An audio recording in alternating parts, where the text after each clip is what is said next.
باللہ من الشیطان الرجیم بسم اللہ الرحمن الرحیم ان اکرمکم عند اللہ اتقاکم صدق اللہ مولانا العظیم وصدق رسولہ النبی الکریم الامین بلغ العلا بکمالہ کشف الدجی بجمالہ حسنت جمیع خصالہ صلوا علیہ وآلہ اللہم صلی علی سیدنا مولانا محمد وعلی آل سیدنا مولانا محمد وبارک وسلم وصلی علیہ صلاۃ والسلام علیک یا سیدی یا رسول اللہ وعلی آلک واصحابک یا سیدی یا حبیب اللہ. السلام علیکم ورحمۃ اللہ وبرکاتہ. بہت خوبصورت انداز میں حضرت قاری شاہد محمود قادری صاحب حاضری لگوا رہے تھے. کبھی آپ نے سوچا ہے ان محافل کی اصل کیا ہے، ان کی روح کیا ہے، ان کا مغز کیا ہے، ان کی حقیقت کیا ہے، ان کی اصلیت کیا ہے؟ اس دنیا میں تو کوئی آدمی کسی کے ساتھ کوئی بھی معاملہ کرے بغیر کسی مقصد کے نہیں کرتا. تو اگر یہ ہمیں شرف مل رہا ہے، صبح و شام دن رات چل رہے ہیں، اس کی غرض و غائد کیا ہے، اس کا مقصد کیا ہے؟ دیکھیں، اللہ الہ ہے، نہ اسے کسی کی عبادت کی ضرورت ہے، نہ اس کو کسی کے سجدوں کی ضرورت ہے، نہ اس کو کسی کے ذکر کی ضرورت ہے. کوئی نہیں تھا وہ اس وقت بھی تھا. اب اگر کوئی ہے تو اسی کا بنایا ہوا ہے، اس کا کیا ہوا ہے، اور کل جب کوئی نہیں ہوگا پھر بھی وہ اسی طرح ہوگا. پھر سوال یہ پیدا ہوتا ہے، اس ساری محنت، اس ساری محبت کو ظاہر کرنے کا مقصد کیا ہے؟ دیکھیں، اصول یہ ہے، بڑا بڑا ہوتا ہے، چھوٹے چھوٹے ہوتے ہیں. جب کوئی بڑا، اور وہ تو بہت ہی بڑا ہے، اللہ اکبر، وہ تو سب سے بڑا ہے. اگر وہ آپ کو موقع دے رہا ہے کہ آپ اس کے نام کو بلند کریں، آپ اس کی باتیں کریں، اس کا ذکر کریں، اس کی محبت کو ظاہر کریں، اور یہ بھی اسی کی چاہت ہے کہ آپ اس کے نبی کا ذکر کریں، اس کے نبی کی محبت کو اجاگر کریں، اس کے نبی کے پیار کو، اس کے نبی کے پیار کے جتنے ذرائع ہیں ان کو لوگوں تک پہنچائیں. تو پھر مقصد تو کوئی ہوگا نا. مقصد یہی ہے، تمہیں بھی نام مل جائے، تمہیں بھی انعام مل جائے، اور تمہیں بھی اس کے قرب کا پیغام مل جائے، اس سے وصل. یہ قرب اور وصل میں بڑا فرق ہے. قرب میں پھر گنجائش رہتی ہے کہ بھئی اور بھی قریب ہو جاتے ہیں، لیکن جو وصل ہوتا ہے وہ قربت کی انتہا ہوتی ہے. اور یہ ایک حقیقت ہے کہ جسے اللہ کا وصل ملا اور جسے نبی کا وصل ہوا، ساری کائنات چاہے تو اقرار کر لے اور چاہے تو انکار کر دے، ان کی شان میں کمی کی کوئی گنجائش نہیں ہے. ناظرین، شام بہو ہے، یعنی آج کے 24 گھنٹوں کے سفر میں ہم نے کچھ لمحے محفوظ کرنے کا فیصلہ کیا ہے. دیکھنا یہ ہے کہ شام باہو ہمیں دیتی کیا ہے. شام کا تعلق آپ جانتے ہیں کہ وہ سویرے سے نہیں ہے، اندھیرے سے ہے، کیونکہ شام ہونے کے بعد پھر اندھیرا ہی اندھیرا ہوتا ہے. لیکن جب اللہ والوں کے ساتھ اندھیرا بھی سویرا بن سکتا ہو، اور یہ محض کوئی بات نہیں ہے، یہ ایک حقیقت ہے. اور اس حقیقت کا اعتراف نہ کرنا کوئی سعادت مندی کی بات نہیں ہے، بدبختی کی علامت ہے، سعادت یہی ہے کہ جب سر کٹ کر بھی بول رہا ہو اور جب بندہ مر کر بھی زندگی کی داستان سنا رہا ہو، نام فقیر تے نام دا باہو قبر چنہاں دی جیوے ہو۔ کملی والے آقا صلی اللہ علیہ وسلم فرمایا کہ میری سواری گزر رہی ہے، میری نگاہوں کا نور بہت دور قبر موسیٰ کے اندر تک جا رہا ہے، اندر کا منظر سامنے آ جاتا ہے۔ آج تو انٹرنیٹ نے اور میڈیا نے یہ سارے فاصلے مٹا دیے ہیں، بہت ساری باتیں دنیا کے کسی کونے میں ہوتی ہیں دوسرے کونے تک پہنچ جاتی ہیں، کل تک جن کو سمجھ نہیں آتی تھی، جو صاحبان ایمان تھے اسے نبوت کا معجزہ بن کر ولی کی کرام بن کر مان لیتے تھے، اور جو منکر تھے ان کے حصے میں تو ویسے ہی انکار لکھا ہوا ہوتا ہے، ان کو تو ماننا ہی نہیں ہوتا۔ جب چاند دو ٹکڑے ہو گیا تو ماننے والے نے مان لیا، اور جن کو نہیں ماننا تھا ان کو یہی کہنا نصیب ہوا کہ بھائی آج تو آسمانوں پر بھی جادو چل گیا ہے، آج تو اونچائیوں پر بھی جادو چل گیا ہے۔ جادو ایک لفظ ہے، اس کے علاوہ کچھ نہیں ہے۔ تو اصل تو وہ اللہ کی شان ہے، وہ اللہ نے جو شان نبیوں کو دی ہے اس کی اظہار کا ایک طریقہ ہے۔ ایمان کا معیار یہ ہے کہ مانو، اور جو تھوڑے بہت اکھڑے ہوئے ہوں ان کے سامنے بھی جب کوئی ایسی بات ہو جاتی ہے تو وہ بھی مان ہی جاتے ہیں۔ اب یہاں ہم دیکھتے ہیں کہ جب ہم نے کہا یہ شام باہو کے نام ہے، تو دراصل باہو خود کیا ہے؟ با کہتے ہیں ساتھ کو، ہو، اللہ۔ اب اللہ کے بہت سارے نام ہیں اور اللہ پاک نے ان سب کو اسماء الحسنی کا عنوان دیا ہے۔ ان میں جو اللہ کا ذاتی نام ہے وہ ہے اللہ، باقی سب اس کی صفتوں کا حسن ہے۔ اب اسی نام پر غور فرمائیں، اس کے اندر 4 حرف ہیں، الف لام لام ہا۔ تو اللہ ان 4 حرفوں کا مجموعہ ہے، الوہیت کا پتہ دیتا ہے۔ اگر اس کے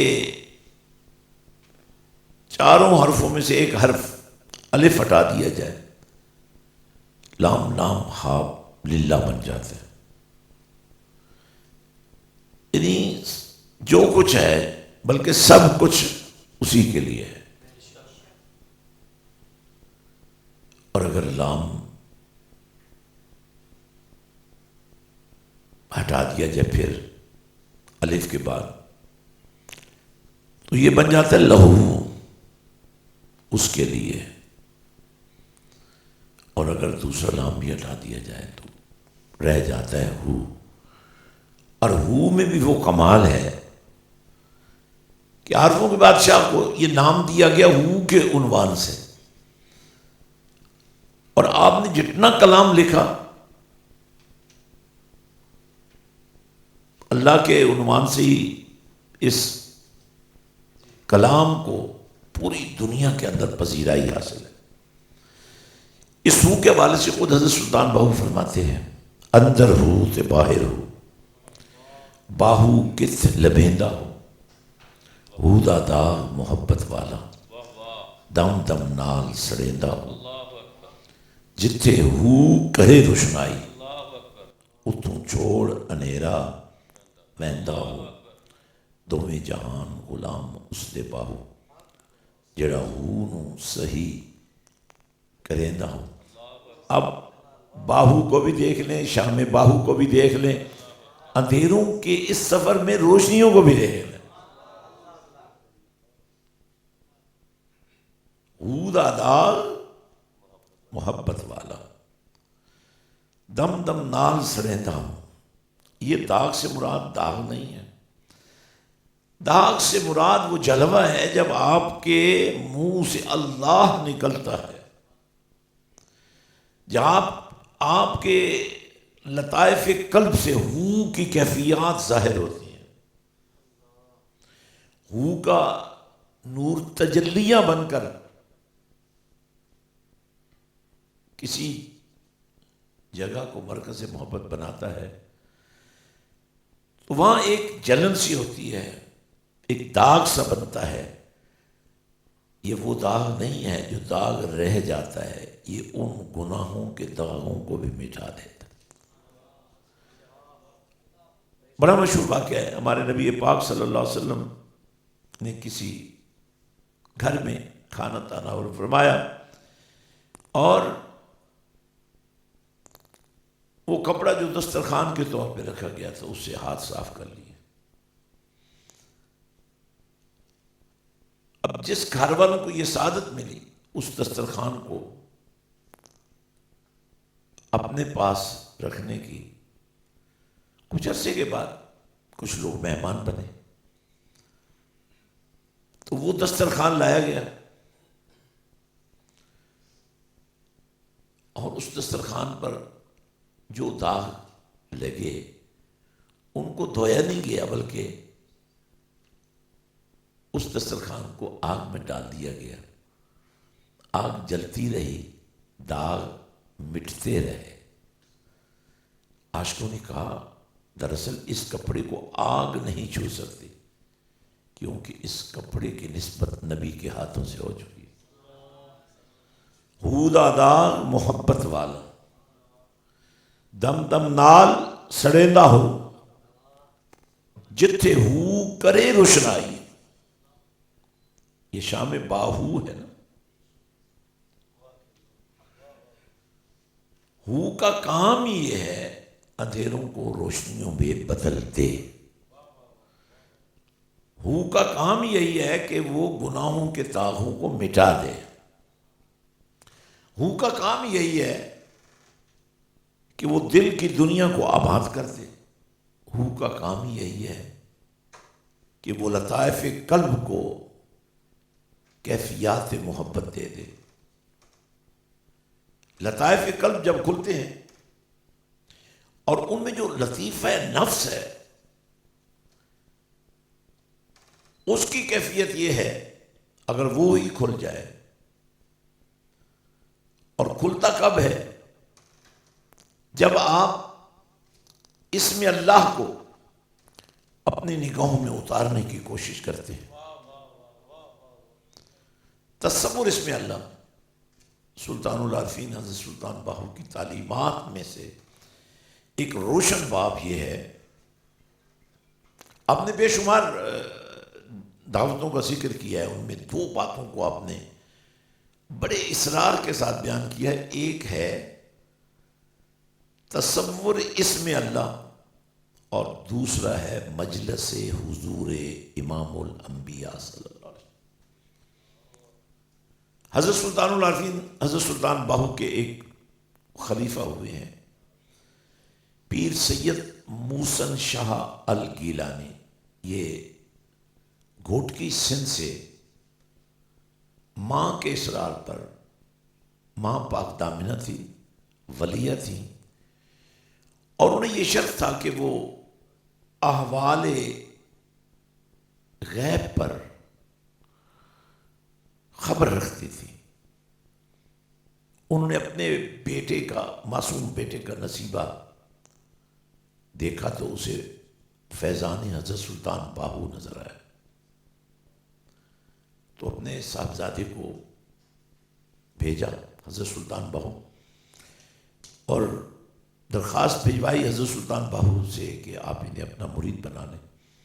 حضور سلطان العارفین حضرت سلطان باہو نے ان کو اپنا بیعت فرمایا اور یہ فرمایا کہ آپ واپس جاؤ اور تحصیل علم کرو، عالم بن کر آ جانا، تمہارا فیض ہمارے پاس محفوظ رہے. یہ وہ ازلی نصیبہ تھا جو ان کے مقدر میں لکھ دیا گیا تھا۔ 20-25 سال کی محنت کے بعد دستار فضیلت سر پہ سجا کے سید مسند چال گیلانی اپنے وطن سندھ سے چلے،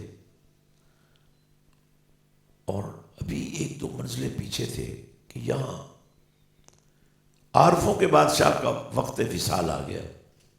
آپ نے اپنے صاحبزادگان سے فرمایا کہ ہمارا ایک خاص مرید آ رہا ہے، بڑی محنت کی ہے، اس نے بڑی مشقت کی ہے، اور دستار فضیلت علم باندھ کر آ رہا ہے، اس کا فیضان یہاں موجود ہے، اس کی دلجوئی بھی کرنا اور اس کو فیضان بھی دے دینا۔ عرض کی آقا آپ بھی بتا دیجیے کیا دیا جائے؟ تو حضرت سلطان العارفین سخی سلطان بہو فخر محمدی کے وہ عظیم علم بردار جن کی ساری زندگی زمین فرش کو بستر بنا کے گزری تھی، اس وقت بھی زمین پر لیٹے ہوئے تھے، آپ نے وہیں لیٹے لیٹے ایک مٹی کے اوپر ہی ایک نقش بنایا، الف لام لام اور ہا اللہ۔ فرمایا جب وہ آئے تو اس کو یہ دکھا دینا، یہی اس کے لیے چشمہ فیضان بن جائے گا۔ اور جب پیر سید مسند شاہ صاحب الگیلانی وہاں پہنچے، پتہ چلا کہ مرشد دنیا سے چلے گئے۔ اور ذرا تصور کیجئے، جس شخص نے زندگی کے بہترین 20 سال جس مقصد کے لیے گزارے ہوں، ان کی حالت کیا ہوئی ہوگی، لیکن انہیں تسلی دی گئی کہ آپ کا فیضان موجود ہے، اور ایک برتن جو اس جگہ کے اوپر رکھ دیا گیا تھا اس کو اٹھایا اور کہا یہ تمہارا فیضان ہے، اس کو لے لو۔ تو انہوں نے اس میں اللہ پر دیکھنا شروع کر دیا، دیکھتے رہے، جذب کی کیفیت پیدا ہوئی اور بے ہوش ہو گئے۔ 3 دن تک بے ہوش رہے، آنکھ کھلی پھر دیکھا، دیکھتے رہے اور پھر بے ہوش ہو گئے۔ 2 دن تک بے ہوش رہے، ہوش میں آئے پھر دیکھا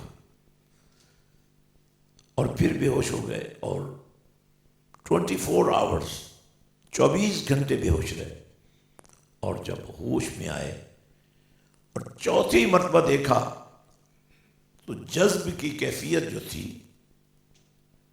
وہ مکمل ہو چکی تھی۔ اب کہ وہ نعمت اس میں اللہ کے تصور کی ان کے من میں اتر چکی تھی۔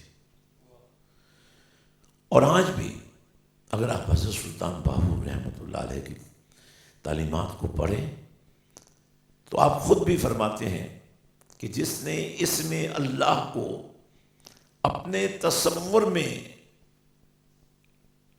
لے آیا اور جس نے اس میں اللہ کے نور کو اپنے من میں اتار لیا، اس کی زبان کن کی کنجی بن جاتی ہے، اس کی نگاہ عرش کی بلندیوں کو چیرتے ہوئے اس سے بھی آگے چلی جاتی ہے۔ اسی طرح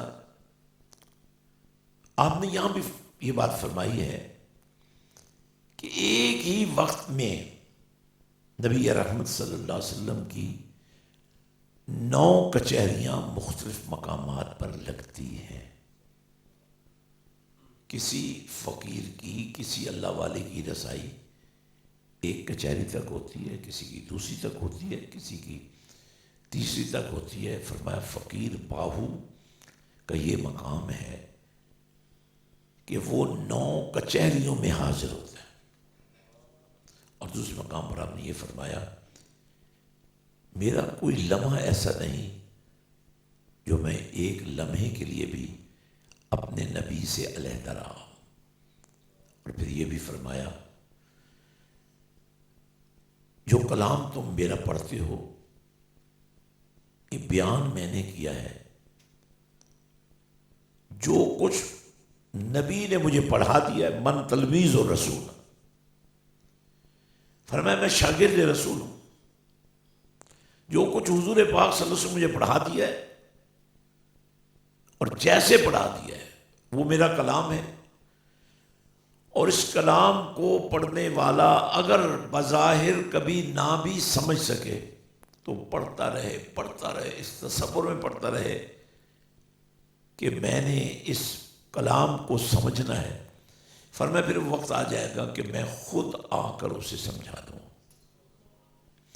اور آج بھی بے شمار لوگ حضرت سلطان باہو قدس سرہ العزیز سے براہ راست اکتساب فیض کرتے ہیں۔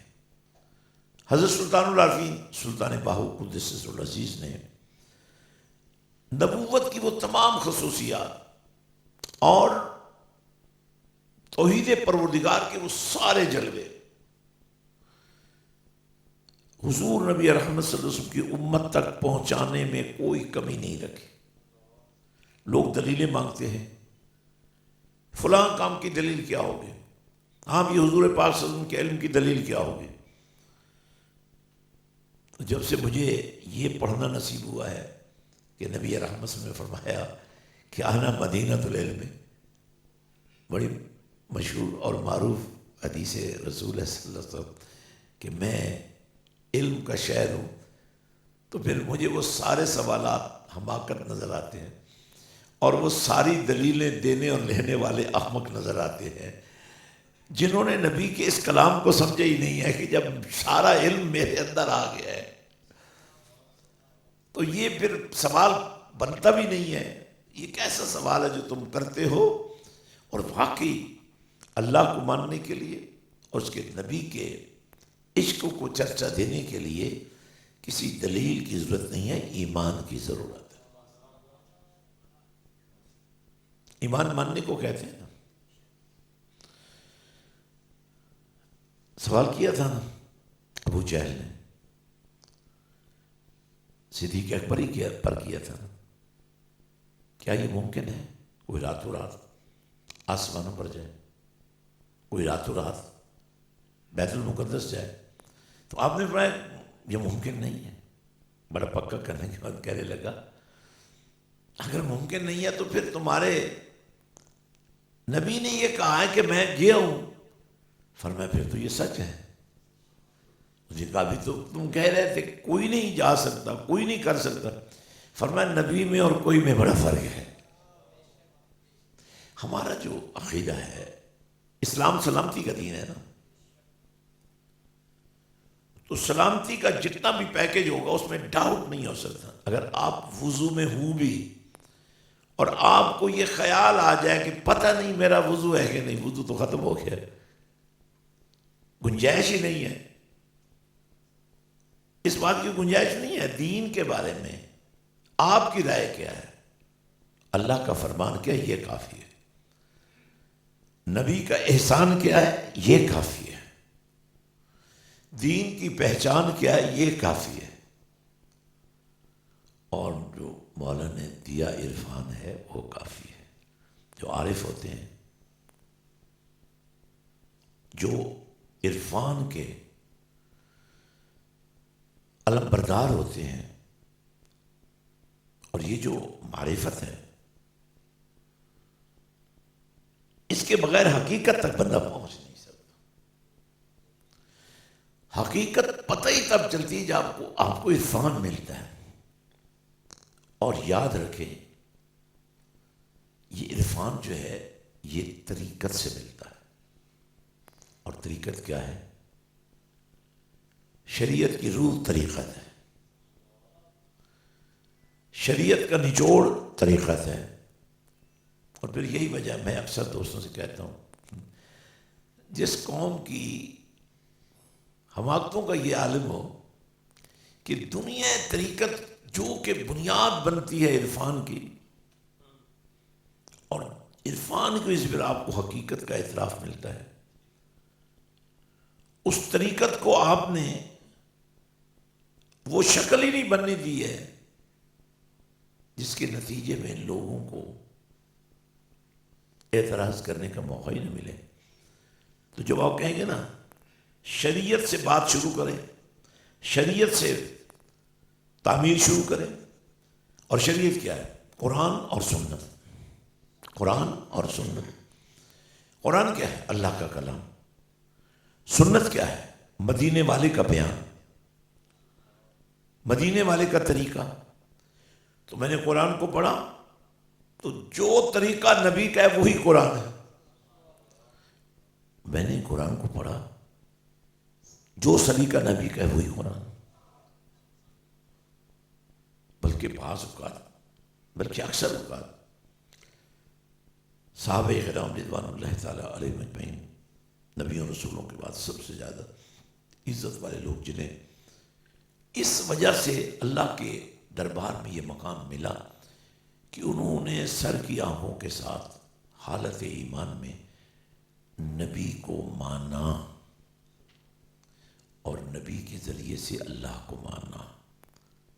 وہ یہ کہا کرتے تھے اگر کسی نے چلتا پھرتا قرآن دیکھنا ہو تو مکہ پاک کی گلیوں میں اور مدینہ پاک کی گلیوں میں چلتے ہوئے آمینہ کے لال کو دیکھ لیں. حضرات، ادھوری بات سے ظاہر ہے تشکیک پیدا ہوتی ہے، تنقید کا موقع ملتا ہے. ہوا میں اڑنا کمال نہیں ہے، لیکن اگر شریعت کی بنیادوں کو قائم کرنے والا ہوا میں اڑ رہا ہو تو اس کے اڑنے کا مقصد تو سمجھ آتا ہے. پانی پہ چلنا بظاہر تو بڑا کمال ہے، لیکن اگر پانی پہ چلنے والا یہ سب کچھ اس لیے کر رہا ہو کہ لوگ اسے پہچانیں تو یہ تو مقصد ہی نہیں ہے. پانی پہ چلنا، ہوا میں چلنا، یہ اصل میں تو یہ بنیاد ہونی چاہیے کہ یہ ہوا میں اڑنے والا، یہ پانی پہ چلنے والا، یہ کوئی مکھی مچھر نہیں ہے، یہ کوئی مچھلی اور اس کو کیا کہتے ہیں، بہت چیزیں پانی میں ہوتی ہیں، تو یہ وہ صرف نہیں ہے، بلکہ یہ وہ ہیں جن میں اللہ ہے. اللہ ہے سے کیا مراد ہے؟ حدیث قدسی ہے، جب بندہ اپنے رب سے پیار کی کیفیات سے گزرتا ہے نوافل کے ذریعے سے، شریعت کے تقاضوں کو پورا کر کے، عبادات کے نور سے گزر کر، تو پھر اس کی یہ کیفیت ہو جاتی ہے کہ اس کی زبان بولتی ضرور ہے لیکن بول اللہ کے ہوتے ہیں. اس کی آنکھوں کی بصارت موجود تو ہوتی ہے لیکن اس میں قوت بصارت اللہ کی ہوتی ہے. قوت سماعت اللہ کی ہوتی ہے اور قوت گرفت بھی اللہ کی ہوتی ہے اور قوت رفتار بھی اللہ کی ہوتی ہے. اب جب شب معراج انبیاء اپنی قبروں سے اٹھ کر آئے تھے، اس طاقت کا معیار کیا تھا؟ نبی کی نگاہیں قبر کے اندر تک جو دیکھ رہی تھی اس کا معیار کیا تھا؟ یہ ہمارا دین ہے، دین ہے الاسلام. یہی اس سوال کا جواب ہے نا، ما دینو، تمہارا دین کیا ہے؟ دین ہے الاسلام. اور سلامتی کا دین تو دین اپنی جگہ پر موجود رہتا ہے، لیکن جو اس کا لمبردار ہے، اس کا کردار، اس کا اخلاق، اس کی گفتار، اس کی رفتار، اس کے انداز، اس کے احوال، اس کی سیرت، اس کی صورت، اس کا تمام معاملہ ایسا ہو جائے کہ لوگوں کو سے فیض پہنچ رہا ہو. ڈاکٹر بھی مریض کی چمڑی اتار رہے ہیں، بابا جی بھی اتار رہے ہیں، استاد بھی اتار رہے ہیں. بتائیے یہ اسلام کی نمائندگی تو نہیں ہو سکتی. کسی کے زخموں پر مرہم رکھنا یہ اسلام ہے، کسی کی داد رسی کرنا یہ اسلام ہے، کسی کی مدد کرنا یہ اسلام ہے، کسی کو محفوظ کرنا یہ اسلام ہے. اور یہی وجہ ہے نا نبی رحمت صلی اللہ علیہ وسلم فرمایا کہ اگر کسی کے عیب پر تمہیں آگاہی حاصل ہو جائے تو اس کے عیب سے پردہ مت اٹھاؤ. دیکھیے کتنا بڑا تحفظ ہے. فرمایا کہ قیامت کے دن اللہ تمہارے عیبوں پر پردے ڈال دے گا. اب پوری دنیا کا تو ماڈل ہی کچھ اور ہے. جس کا چاہو عزت اچھال دو، پگڑی اچھال دو، سوشل میڈیا زندہ باد.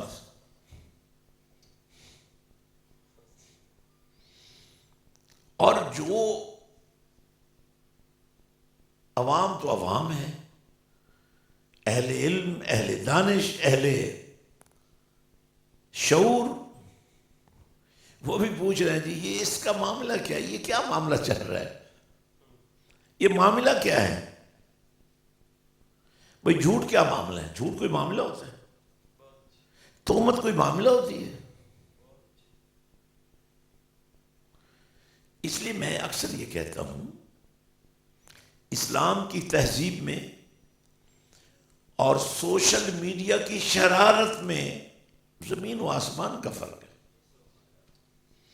آپ جائیں سوشل میڈیا میں، آگ لگانے کے لیے نہیں، آگ بجھانے کے لیے جائیں. آپ جائیں سوشل میڈیا میں، لیکن کسی کی عزت نفس پامال کرنے کے لیے نہیں، بلکہ عزت والوں کی عزت کو محفوظ کرنے کے لیے. آپ ضرور بازار سے گزرے، نگاہیں جھکا کر گزرے. بدترین جگہ ہے نا بازار، اور بہترین جگہ ہے مسجد. تو وہ بدترین جگہ اگر تمہارا شر وہاں اثر نہ کر جائے تو وہ بھی بہترین بن سکتی ہے، جو کہ آنکھوں کو دیکھ کر اور عاجز انسان کی عاجزی کو دیکھ کر کس کا دل نرم نہیں ہوگا. اگر آپ کا ترازو صحیح تول رہا ہے تو بازار بدترین جگہ تو نہیں رہے گی. اگر آپ جھوٹی قسمیں کھا کر سودا بیچنے کی بجائے قسموں کے بغیر ہی صحیح ناپ تول کریں تو اس سے بڑی عبادت کیا ہو سکتی ہے. اور مسجد میں بھی ایک ہے عبادت کرنا، ایک ہے نماز پڑھنا، ایک ہے تلاوت کرنا. اب اگر کوئی کھانا کھانا چاہے، اب اگر کوئی سونا چاہے تو آداب مسجد کے خلاف ہے نا. لیکن اتنی آسان بات کملی والے نے سکھا دی کہ اپنے آپ کو اللہ کے حوالے کر دو. یہ 3 لفظ بیان کر دو، نوائی تو میرا مسجد میں آنے کا مقصد یا نیت کچھ اور نہیں ہے. سنت الاعتکاف، میں تو اپنے آپ کو اللہ کی حفاظت میں دے رہا ہوں اور مدینے والے کی سنت کو اپنا رہا ہوں. اب کھائیے تو عبادت، سوئیے تو عبادت، بولیے تو عبادت. اور اگر نیت وہ ہو اور بول توڑنے والے ہوں اور بول ایٹم بم ہوں، میزائل ہوں، تو پھر یقیناً نیت میں اور اس نیت کو ظاہر کرنے میں دوغلاپن نہیں ہونا چاہیے، ایمانداری ہونی چاہیے.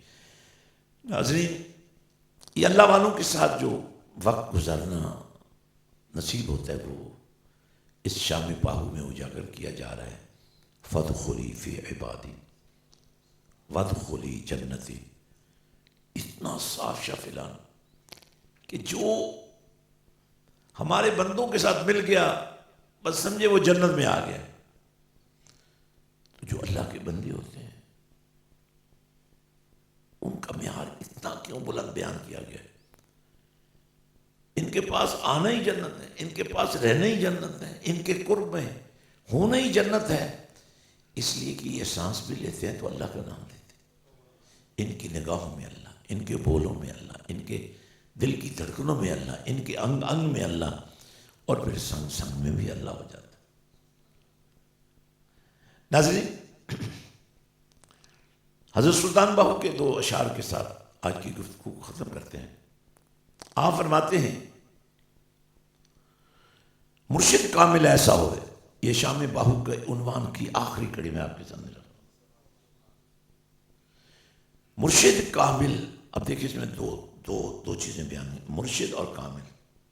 ویسے میں آپ کو بتاؤں مرشد ہوتا ہی کامل ہے، لیکن صرف اس مرشدی کو اور زیادہ پاورفل بنانے کے لیے مرشد کامل، کامل کمال سے، اور جہاں جا کر ساری کائنات کے کمالات ختم ہو جاتے ہیں وہاں سے مرشدی شروع ہوتی ہے، اور اس کائنات کے سب سے بڑے مرشد مدینے والے آ گئے، اور یہ مرشد رشد سے ہے، رشد کا تعلق ہدایت سے ہے، ہدایت کا تعلق قرآن سے ہے، قرآن کا تعلق رحمان سے ہے، اور رحمان نے اپنا تعلق نبی کو اس انداز میں دیا ہے کہ نبوت کو قرآن کے نور میں گونج دیا اور قرآن کو نبوت کے نور میں گونج دیا ہے، اس لیے پتہ نہیں چلتا کہ قرآن بول رہا ہے یا قرآن چل رہا ہے۔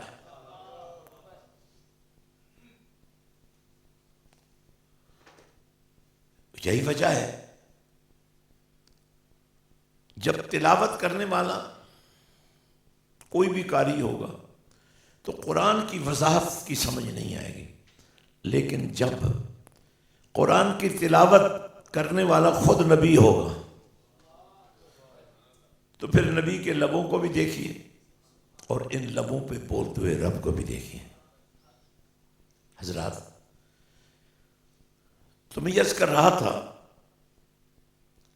یہ جو شام ہم نے باہو کے نام کی ہے، دراصل یہی بات سمجھائی گئی ہے، جو وقت، جو شام، جو صبح، جو دن، جو رات، جو وقت کسی بھی اللہ والے کے ساتھ گزر جائے، اب وہ شخص کیسا ہوگا جو اس ولایت کی محبت میں اور دوستی میں اتنا آگے چلا جائے کہ اس کی زندگی میں وہ رات آ جائے کہ اسے چاہے لمحے کے لیے ہی کملی والے کا ساتھ مل جائے۔ حضور اکرم صلی اللہ علیہ وسلم نے فرمایا اگر میں کسی کو خواب میں ملوں تو یہ نہ سمجھے کہ یہ خواب ہے، بلکہ فرمایا میں ہی ہوں، اور یہ بھی فرمایا کہ جس نے مجھے خواب میں دیکھ لیا بہت جلد مرنے سے پہلے ہی وہ مجھے کھلی آنکھوں سے بھی دیکھ لے۔ تو اب ہم ہیں ماننے والے۔ بہت سارے لوگ سوال کرتے ہیں، ہاں جی آپ تھکتے نہیں ہیں؟ ہم تھک جاتے ہیں۔ بہت سارے لوگ سوال کرتے ہیں، یار ہر وقت محفل میں ہوتی ہو تم، جب بھی اللہ کا نام لوگے محفل ہے، جب بھی نبی کی بات کرو گے محفل ہے، ساز کے ساتھ کرو، سر میں کرو، اس کو اشعار میں کرو، اس کو سلیس انداز میں کرو، عبارت بنا کر کرو، عنوان تو اللہ ہے اور اس کا رسول ہے۔ یہ جو شام باہو ہے آج، یہ اب ہمارا مستقل عنوان رہے گی۔ شام باہو کے ذریعے سے ہم نے اللہ والوں کی صحبتوں سے گزرتے ہوئے نبی پاک تک پہنچنا ہے، اور جو ایک دفعہ نبی پاک تک پہنچ جائے پھر وہ اللہ پاک سے ملنے میں اور اللہ تک پہنچنے میں کوئی رکاوٹ رہتی ہی نہیں ہے۔ میں ایک دفعہ پھر اپنی ساری یہ ہماری جو ٹیم ہے، ہمارے تمام جو ورکرز ہیں، ہمارا جو پورا نیٹ ورک ہے، media, social media, Takbeer TV Bahu, باہو پروڈکشن، آپ سب کو مبارکباد دیتا ہوں کہ آپ خوش نصیب ہوں. قاری شاہد محمود قادری صاحب کوئی آج تو انہوں نے نعت خوانی شروع نہیں کی، بچپن سے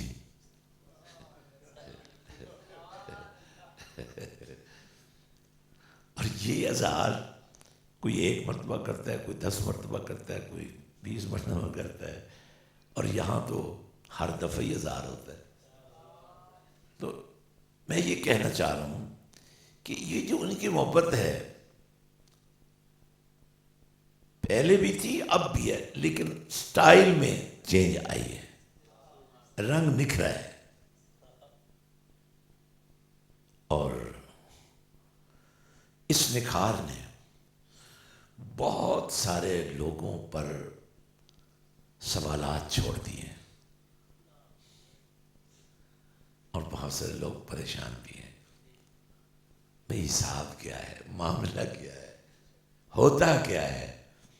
ہوتا وہی ہے جو منظور خدا ہوتا ہے، وہی ہوتا ہے.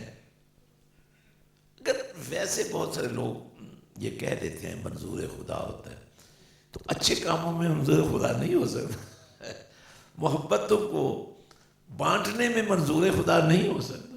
الحمدللہ یہ ایک پوری نیٹ ورکنگ ہے اور اس میں کوئی حساب کتاب نہیں ہے. میں بڑی وضاحت سے یہ کہتا ہوں، کوئی حساب کتاب نہیں ہے، کوئی بندر بانٹ نہیں ہے. بس ایک محبت ہے جو سب کو اپنی لپیٹ میں لیے ہوئے ہے، اور اس کی ایک کمی محسوس کی جا رہی تھی تو وہ کمی پوری ہو چکی ہے. تو الحمدللہ یہ پورا مشن مصطفیٰ ہے. اب یقین کریں جب میں باہو کی بات کرتا ہوں، مشن باہو کی بات کرتا ہوں، شام باہو کی بات کرتا ہوں، مسجد حسین کی بات کرتا ہوں، قرآن کی بات کرتا ہوں، تو پھر بات وہیں چلی جاتی ہے. جس دین کو بچانے کے لیے کملی والے نے، اب مجھے ایک جگہ پہ میں گیا ہوں تو مجھے کہا ایک بڑا ایک ویسے حافظ صاحب تھے اور آنکھ سے بھی واسے حافظ صاحب نے مجھے کہنے لگے میری ایک بات سنیں، آپ نے اہل بیت کی بڑی تعریف کی، صحابہ کی بھی کرے، امہات المومنین کی بھی کرے. میں نے کہا ہم صرف تعریف نہیں کرتے، ہم ان کے لیے سر کٹانے کے لیے تیار. لیکن آپ اتنے چھوٹے پن کا مظاہرہ نہ کریں. جب نبی نے علی کی شان میں کچھ کہا تھا تو اس وقت امیڈیٹلی صدیق اکبر کی شان نہیں بیان کی تھی، اور جب صدیق اکبر کے بارے میں کچھ کہا تھا تو امیڈیٹلی انہوں نے حسین پاک کی بات نہیں کی تھی. جب بھی بات کی، جس کی بھی بات کی انہوں نے کی، اور ہم کرنے کے پابند ہیں. اصحاب رسول اور آل رسول دو نہیں ہیں، ایک ہیں. اور یہ ہماری صرف محبت نہیں ہے، یہ ہمارا ایمان ہے. لوگوں کی دکانیں اس پر چلتی ہیں اور ہم اس محبت کو اجاگر کر کے لوگوں کو دکانداری سے بچا کر ایمانداری کی طرف لا رہے ہیں. اس لیے بالکل نہ گھبرایا کیجئے. جب صدیق اکبر مصلی رسول پہ کھڑے ہوئے تو مولا علی نے اس سے تو اختلاف نہیں کیا، اور جب وقت وصال صدیق اکبر آیا اور صدیق اکبر نے مولا علی کو بلایا اور یہ عاجزی اور انکساری کے ساتھ کہا کہ علی میری یہ خواہش ہے، آپ پوری کر سکتے، کیونکہ یہ نسبت اور کسی کے پاس ہے ہی نہیں، وہ آپ کے پاس ہے. اور فرمایا، اور آپ میں ایک بات بتا دوں، پورا یہ خلافت کا جو دور گزرا ہے، جب تک امیر المومنین سیدنا علی مرتضیٰ خود خلیفہ اسلام نہیں بن گئے، انہوں نے مشیر بن کر، صحابہ کے مشیر بن کر دعوت دین کا کام رکنے نہیں دیا، جاری رکھا. اور جب صدیق اکبر نے یہ تقاضا کیا نا کہ جب آپ میرا وصال ہو جائے تو آپ نے اپنے ہاتھوں سے، ان ہاتھوں سے جن ہاتھوں سے آپ نے کملی والے کو غسل دیا تھا آپ نے مجھے بھی غسل دینا ہے، اور یہ غسل دیا گیا اور اسی طرح دیا گیا۔ تو اب آپ اس سے اندازہ لگا سکتے ہیں نا کہ جو کیفیات ان عاشقان رسول کی ایک دوسرے کے ساتھ تھیں، وہ اس وجہ سے نہیں تھی کہ وہ رشتے میں کیا لگتے تھے، وہ اس وجہ سے تھی کہ وہ نبی کے منظور نظر تھے۔ ہمارا دین تو چلتا ہی اسی پر ہے کہ نبی نے کس کو پسند کیا، کتنا پسند کیا، کیسا پسند کیا۔ اس لیے ناظرین، فرقہ واریت اور فرقہ وارانہ باتوں میں جانے کی بجائے اور اپنے آپ کو فیصل یعنی جج بنانے کی بجائے اپنے آپ کو اللہ کا بھی، رسول کا بھی اور ان پاکوں کا بھی نوکر بنا کے رکھیے تاکہ نوکری پکی ہو جائے۔ ویسے جاب چھوٹ جائے نا تو بڑی پریشانی ہو جاتی ہے، اور اتنی بڑی نوکری جو ملی ہوئی ہے ہمیں یا رسول اللہ کہنے کی، اللہ اکبر کہنے کی۔ اب ایک سوال یہ نشان تو ہے، جب آپ نعرہ خلافت لگاتے ہیں حق 4 یاد، وہاں تو 5 ہیں بھائی، 5ویں خلیفے ہیں نا، 5ویں خلیفہ امام حسن پاک ہیں نا، تو اگر خلافت میں سے 4 یار کہہ رہے ہیں تو 5 یار کہیے پھر۔